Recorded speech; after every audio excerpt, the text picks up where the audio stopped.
Man, that intro. That intro was probably one of my favorite gaming developer intros of all time. That intro brings back lots of great memories for me. So, I've been wanting to make this video for a while now, and I wanted to do it earlier in the week, but unfortunately, lots of stuff came up, and I just haven't got the time to do it. But now I have the time to do it, and we are getting this done, because I have quite a bit I need to get off my chest here. So, Konami. Konami is probably one of the top tier gaming developers in the history of gaming. They've made lots of great games over the past few decades. And I can go on all day about these amazing games, but I'll just list a few. Teenage Mutant Ninja Turtles 4, Turtles in Time, the Castlevania series, the Contra series, the Simpsons arcade game. And even though I think the series is insanely overrated, the Metal Gear Solid series is insanely popular with a lot of people. And of course you got the Silent Hill series, and like I said, I can go on. I can go on and on. But it seems like the past few years, Konami has seemed to be making several terrible business decisions that is causing basically friction between them and gamers.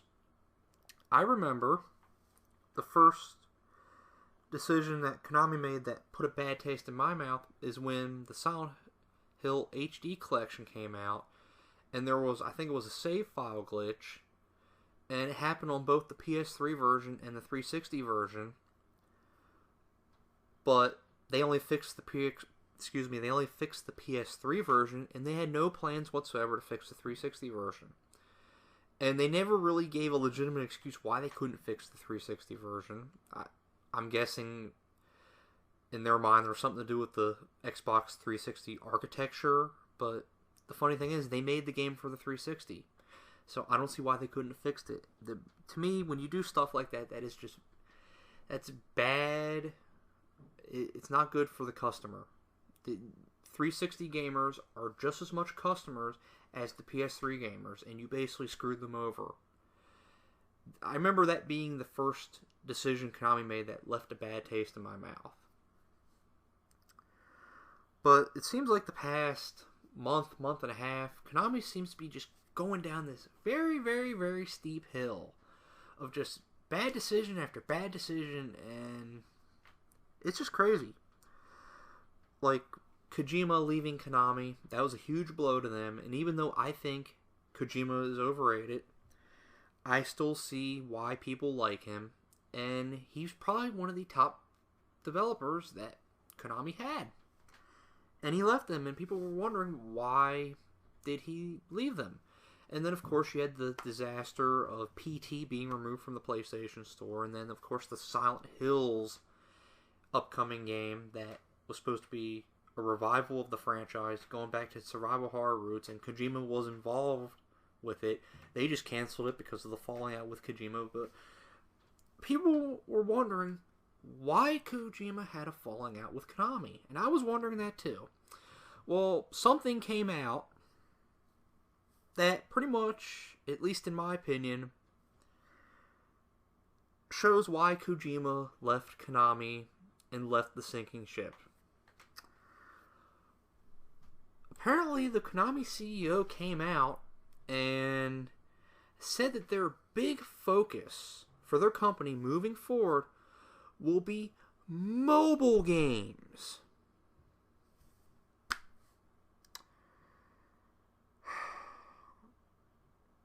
I just did a big face palm. Yeah, because apparently, according to the Konami CEO, mobile gaming is where the future of gaming lies. You know, it's amazing to me. It is really amazing to me that to this day, in 2015, people still believe this. There are developers and companies out there that for some reason they believe this. I will never understand why they believe this, because the facts say otherwise. Like, I remember, and I think it was 2009, and someone can correct me on this, is when Angry Birds first came out and it became insanely popular.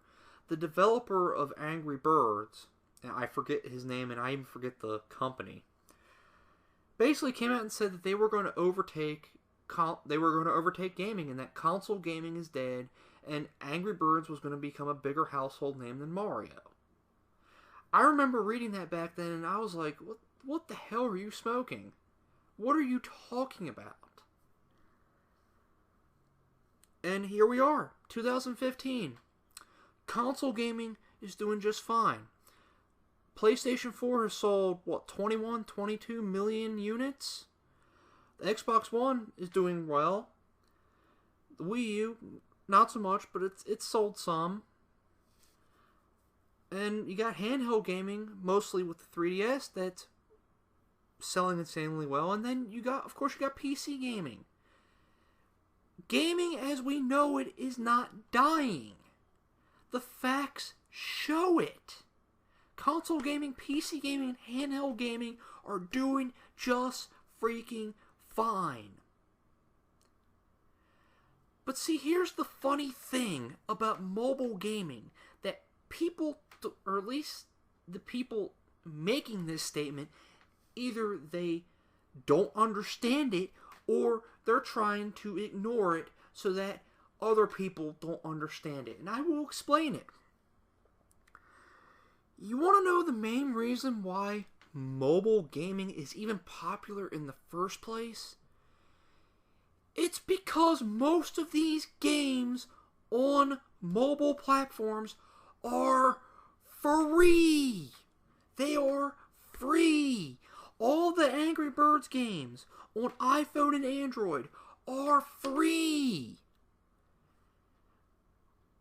99, and I'm being generous here, 99% of people who mobile game only do it to kill time. They don't do it, or they don't play these games and they don't take it seriously. It's not serious gaming to them. They're just time wasters. That is all it is. And I've yet to find one mobile game, honestly, at least for me, that has hooked me. And I've tried several mobile games, and to this day I'm still waiting for that one mobile game that will actually hook me and be addicting and fun.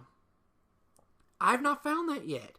You want to know what I've done mostly on my smartphone when it comes to gaming that has been more fun than actually playing mobile games? Emulation. Emulating Super Nintendo games, regular Nintendo games, Game Boy Color games, Game Boy Advance games. You know, games that are not legitimate mobile games. I've had more fun playing those on my phone than actual mobile games. And honestly, I don't really see, and maybe I'm just ignorant about this, because someone can definitely come on here and correct me about this. I would appreciate it. I really don't see how this can be profitable. I mean, it's like I said, the Angry Birds games are free. So, I don't see how the developer, I just remember their name, I think it was Roxio, I think, so, excuse me if I'm wrong here, I just popped in my head. I don't see how they can make money off of these games when they're free. Nobody's paid a dime for these games. Hell, I'll give you a perfect example. My mother is addicted to Angry Birds on her phone. She's also addicted to these other games like Candy Crush. And she's addicted to these stupid Facebook games like Farmville and Bubble Witch and all these other little games. I've asked her, every time she's played a lot of these games, I've asked her, if these games were free, would you be playing these games? She said no. That's really telling there. that these games are not good enough to buy. So I don't see how this can be a profitable business venture. And if this is true, that this is where Konami is going to put all of their future resources in, they're just going to move straight to mobile gaming since they see it as the future, I don't see how this is going to work out for them. And as far as I'm concerned, Konami is dead. Konami is finished. Because, to me, it's not going to work out for them in mobile gaming. They've turned their back on gamers like myself. And it's not like they can come back and be welcomed with open arms. So, honestly, from how I see it, Konami's finished. And, you know, it's bittersweet to say that because, like I stated earlier in the video, Konami's made lots of great games. But the reality is what it is, and they've shot themselves in their own foot. So, you know, I guess good luck to Konami. You're really going to need it. I hope you know what you're doing. So, alright, that's about it. Let me know what you think, and I will talk to y'all later. Have a good one.